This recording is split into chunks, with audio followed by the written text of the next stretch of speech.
You're listening to Random Fit with hosts Wendy Batts and Ken Miller, winner of a Gold Markham Award for Digital Media.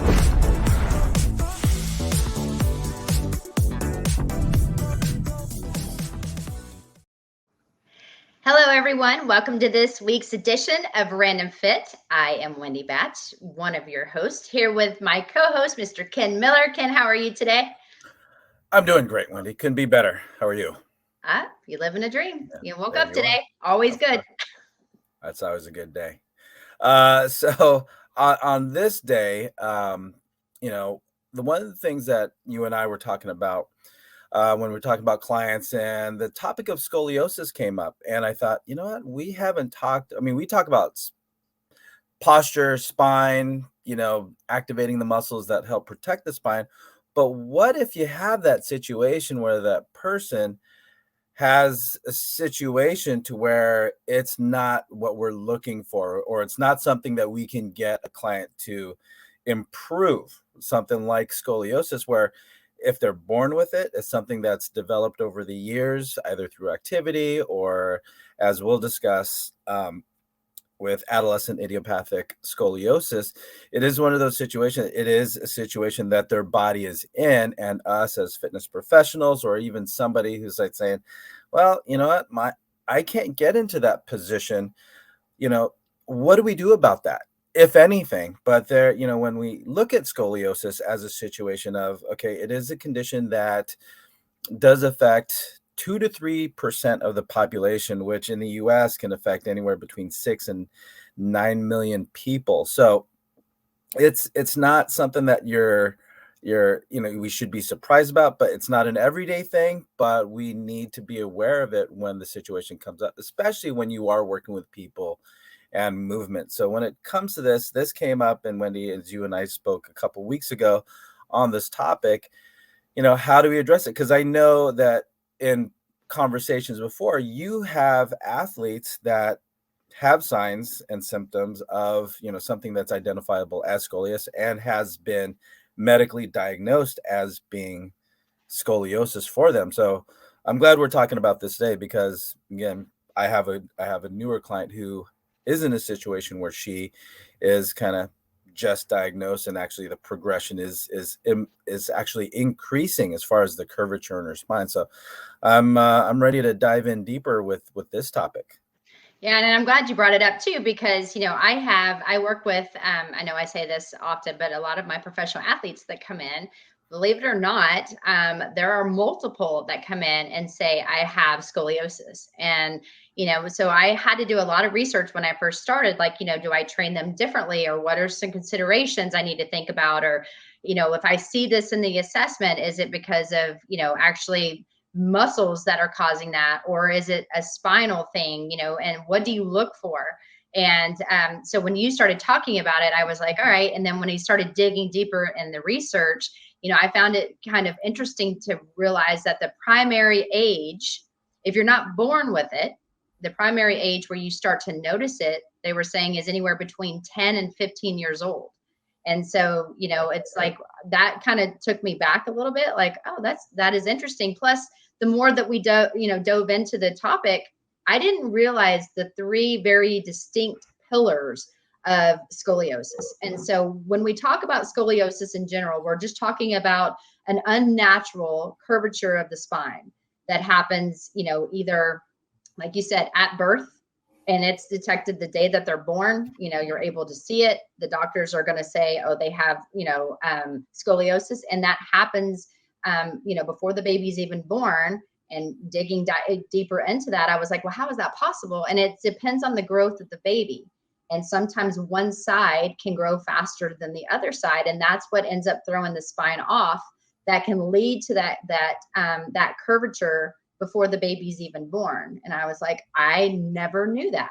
I never really knew that was how that developed. Again, I think I know a lot, but I didn't know that. Right. So, Now, with that being said, there is a lot going on too. So as you said, the 3 pillars, the other one's neuromuscular. So when you have a neuromuscular scoliosis, Now we're looking at, I'm just looking at my notes here, when you have situations where the nervous system and the muscular system, they're not communicating well, which can lead to some atrophy, which now, if we're not supporting the spine through muscular strength and endurance, now situations like cerebral palsy, spinal cord trauma, muscular dystrophy, things that affect the muscular strength around the spine, that can affect how the spine is supported. So if you have weakness in one side versus the other, that can get somebody into more of that lateral curvature.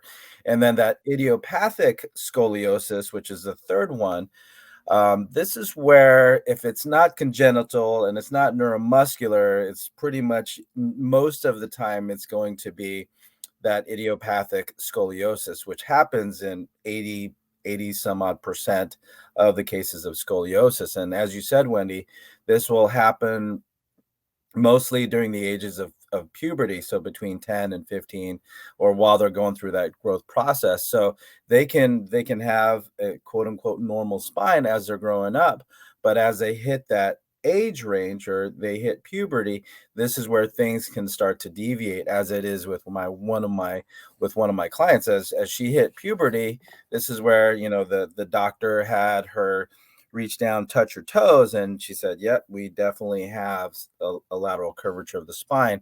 And as the process goes, as it was communicated to me, upon secondary evaluation, 6-8 months later, there is a progression. So now the question is, as far as the parents are concerned, is okay, what can we do about it?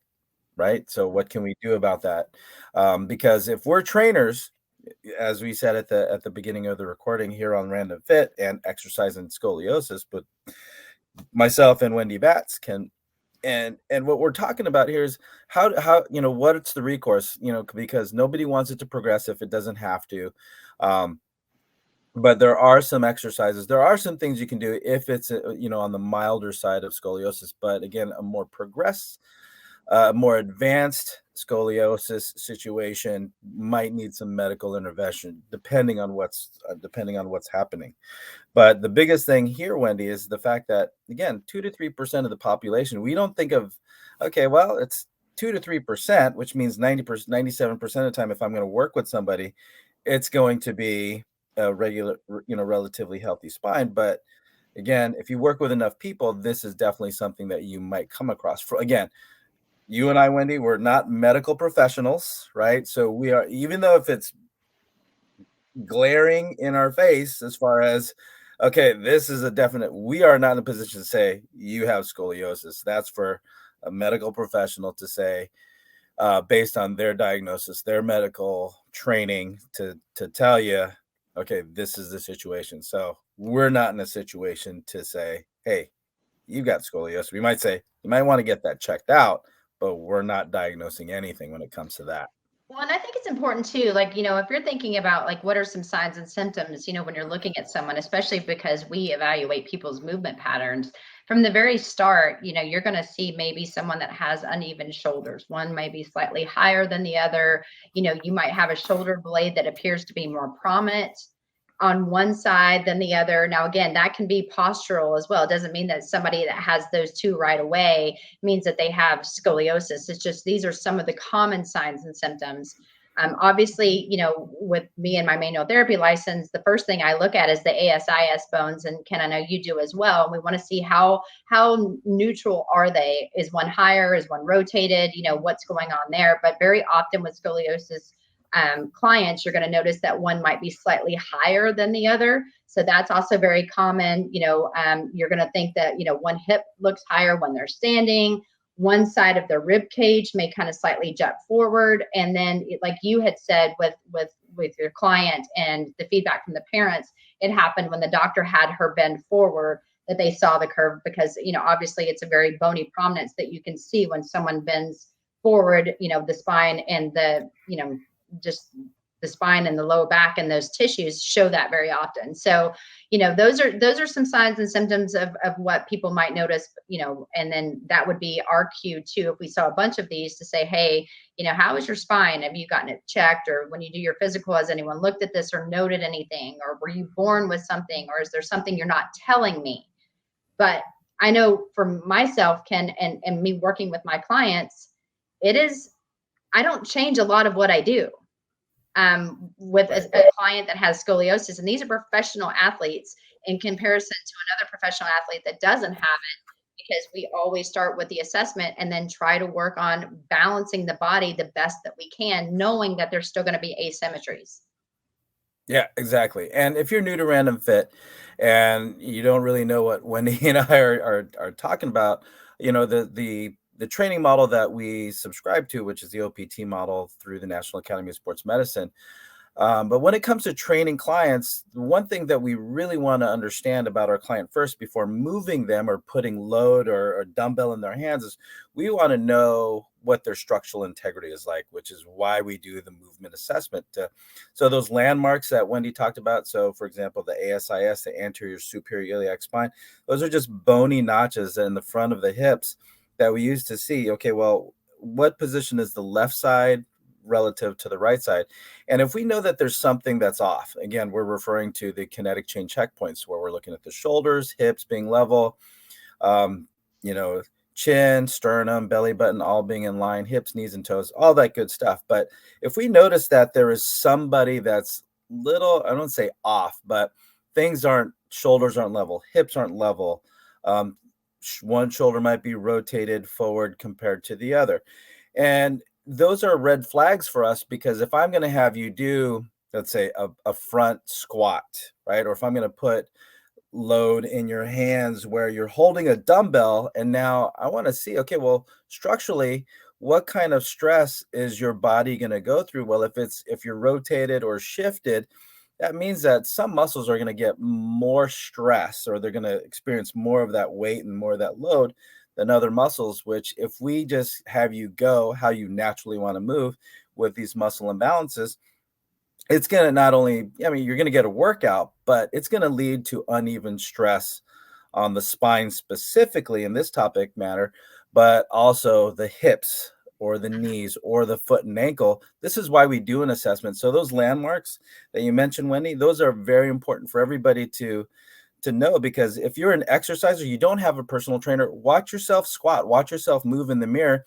And if you notice that there is a lack of symmetry or a very gross deviation one side versus the other, just know that that's uneven weight on the spine, which can put more stress on the spine. And if you have somebody as a client or you yourself have been diagnosed with scoliosis, then just take those things into consideration, because just remember, if you load the spine, if I put a bar on my back and I'm squatting, that is compression directly down on my spine. That's already, it's not vertical. You got this lateral flexion now.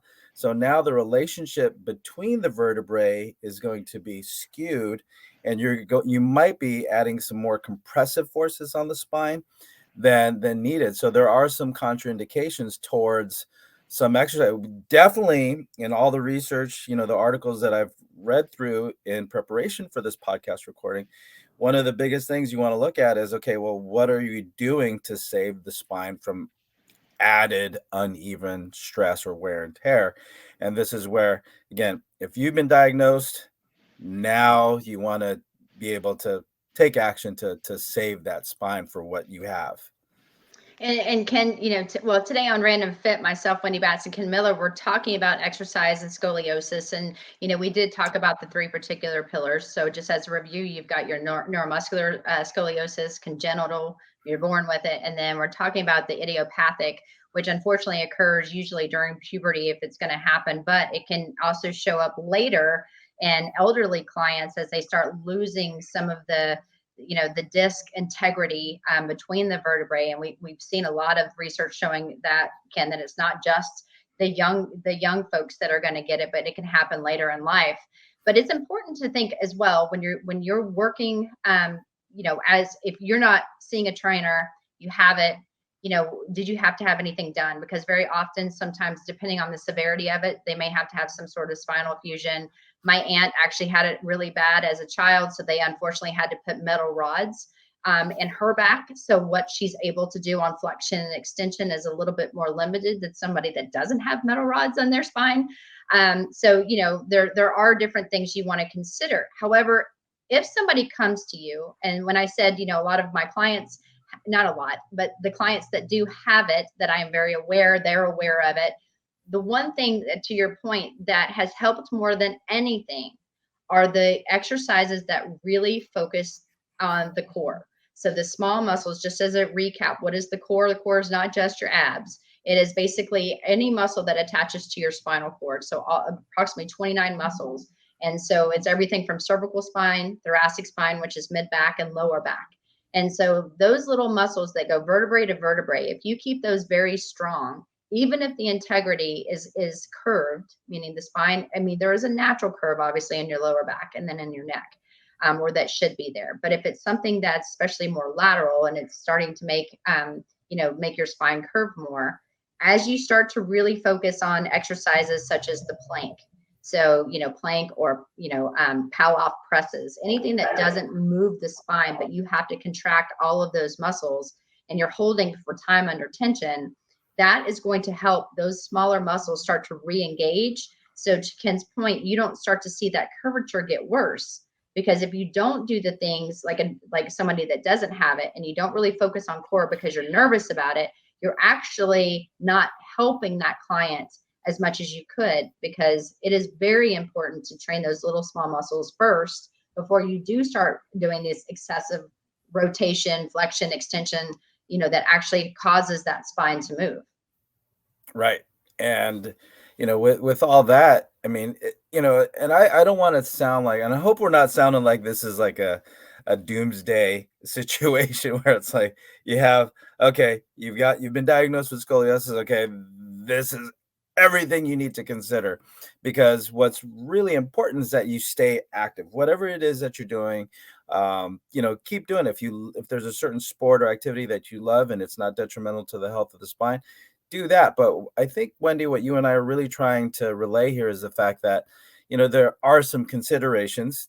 Take those considerations in mind, but do what you can to lead an active, healthy lifestyle, because it is movement that is going to help with maintaining that strength. So, like you said, Wendy, with the, keeping core control, core stability, addressing whatever muscles that are there and can be activated to help support the spine, do that. But here's the thing: nothing does that better than activity and movement. So keeping active is one of the best things that you can do, versus, I got scoliosis, I get pain in my back, so I'm just going to go ahead and sit here because I know it doesn't hurt me.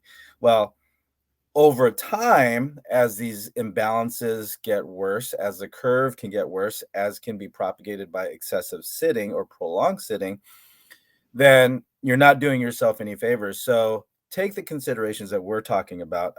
Have it, again, diagnosed, know what the situation is, and do what you can to keep that spine healthy through movement and exercise. So like you said, Wendy, planks, bird dogs, bridges, getting reacquainted with the pelvis and performing tilts, and just keeping movement there, because again, movement is, as you say, Wendy, movement is medicine. And when you move, you encourage blood flow, oxygen to the local area, and that's what it's going to take to keep healthy over the long term. And we all know that, that once you exercise, you're going to be stronger. So, nothing is more evidence than some of the professional and Olympic athletes that have scoliosis, been diagnosed with scoliosis, that have been able to perform at the highest levels, right? I think a lot of people are going to be surprised when they hear some of the people out there that have made great strides in their athletic endeavors with scoliosis. And I mean, you've worked with some of them too. Yeah, I mean, I have a professional golfer actually that has scoliosis, and when you look at him, you can see that he does show the signs. You can see it just visibly about his shoulders and his hips. And one of the things that we kind of laugh about is when he was younger, because he was not born with it. It was something that he developed around puberty, and it was getting worse because he is in a sport. He's in golf, and it's a rotational sport. And if you look at research and you're looking at, what it says, like, be careful with asymmetric exercises, rotational sports, powerlifting, things like you said that compress the spine, things that have like repetitive extension and flexion, with power behind it, because that does increase stress to the vertebrae. However, in our training, what we would do is we worked on we did work on obviously his dominant side and leg, but it was very important that we got the non-dominant side, meaning the arm and leg, and working in a contralateral position from the side that he doesn't swing that golf club on. We got that way stronger, which helped keep him more level than he was used to being kept in. Like, people just assume you're a golfer, we need to work on your club head speed, and we need to work on the same rotation that you do over and over and over again. Think about how many swings somebody does on over 18 holes and then over a championship. So how many days and everything of that continuous movement, plus if there's, playoff holes or whatever it is. And then he goes and practices and warms up. That's the last thing I want, because that repetitive movement is feeding into weakening the other side. And so I think it's very important to think, we're going to work on core stabilization, like you said, all the small muscles that don't have the flexion, extension, and rotation. And then at that point, do some contralateral movements, such as a single leg squat to row, or, doing different diagonal patterns on the opposite side of what he does. Start strengthening your body as level as you can, and then start adding in some of the different exercises that you think are going to be beneficial based on weakness that you saw in the assessment. And I think if you do that, you're not taking away a sport. If a doctor told me I can't do an asymmetrical sport because I have scoliosis, but that was what my passion is and what I loved, that wouldn't go well with me. Or especially if these professional athletes had stopped. And so I know, Ken, you had a list, and I mean, I think the number one person that you guys can read about right now, and there's all kinds of information talking about core strength, that I think some of us are like, wait, what? Was Usain Bolt. I mean, he is one of the fastest men alive. And guys, he has scoliosis. So it can be done. And running is very jarring on the spine. Right. And with Usain Bolt, again, fastest man on the planet. And when it came to his exercise routine, he did a lot of core exercise, a lot of core stability, a lot of trunk exercises to help manage pain and discomfort. Again, as you said, Wendy, if you're training, you're running fast and you're running far, right? So when it comes to Usain Bolt, what I've read about him and his relationship and with scoliosis is that a lot of it is management, right? So I'm sure a lot of it is towards, okay, what's going to help me get powerful and explosive starts and all that. But a big portion of why he exercises, especially when it comes to core exercises, is for the management of the health of his spine. So again, fastest man on the planet. This is a guy with scoliosis that's been able to achieve the highest of high accomplishments when it comes to his career. So again, you work with a professional golfer. Again, going over the list here off of the Strauss Scoliosis Correction website. Tennis players, golfers, swimmers, volleyball, and sprinters, football players, ultra marathon. So you have athletes of all sports, shapes, and sizes with this diagnosis, and they are still doing what they can to push their bodies and achieve the highest accomplishments in their fields, relatively speaking. Yes. And, like I said, when we were looking at the list, I'm like, wow, Olympic this person, professional this person. I mean, like you said, a lot of these were golfers. And so it was interesting because, I was shooting over some names like, hey, you're not alone. Like, look, this person has it. This person has it. Again, this is all, all over the internet. So it's not like I'm going against some confidentiality here, and just saying that, Right. what, never give up. And if anything, he, after, and I don't know if it's attributed to me, but I could totally take, I'm totally going to take it. But he ended up winning a huge championship after training with me for less than 3 months.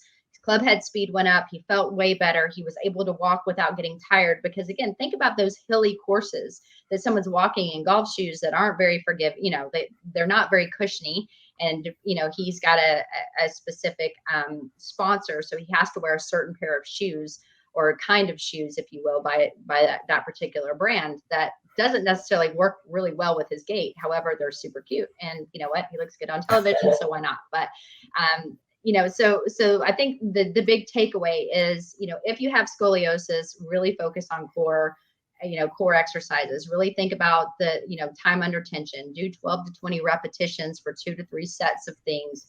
Warm up with your core exercises after you've foam rolled and stretched and done, that part of the flexibility component. Start with your activation. If you can activate your glutes, you can activate the small muscles that protect your vertebrae, and then you want to go into something else. You are going to feel better, move better, perform at definitely a higher level. And it's going to help with increasing that curvature over time if you were diagnosed with that later on and you weren't born with it. Right. And again, we're bringing up some general information when it comes to strengthening exercise for the spine. But if you want to do more research, go on the interweb and look up scoliosis specific exercises. Again, all of that is, the information's out there, but if it's something that's been officially diagnosed, go through your physician, go through the physical therapist or whatever therapist that you might be seeing as a result of a diagnosis, and see what you need to pay attention to. And if you need more exercise options, then again, scoliosis specific exercises are, there's a lot of research out there. And again, like what Wendy says, it's going to be more stability based, spine centric when it comes to the cervical all the way to the lumbar spine, and all there to help give the spine all the support that it needs to be able to handle that lateral curvature.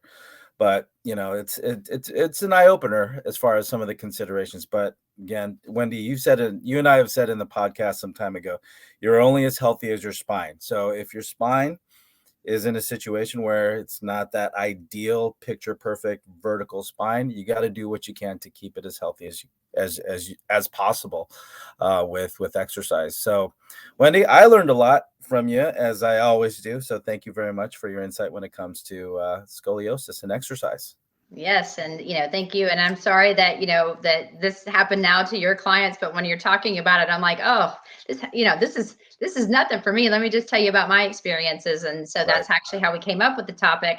But I think it was really good that you were able to talk to the parents, reassure them that you could help, with the situation, and try to, obviously get your client feeling better, because I know that that's kind of scary information, especially when you have someone that is, 10 to 15 years old and they just get diagnosed with it. It can be very scary.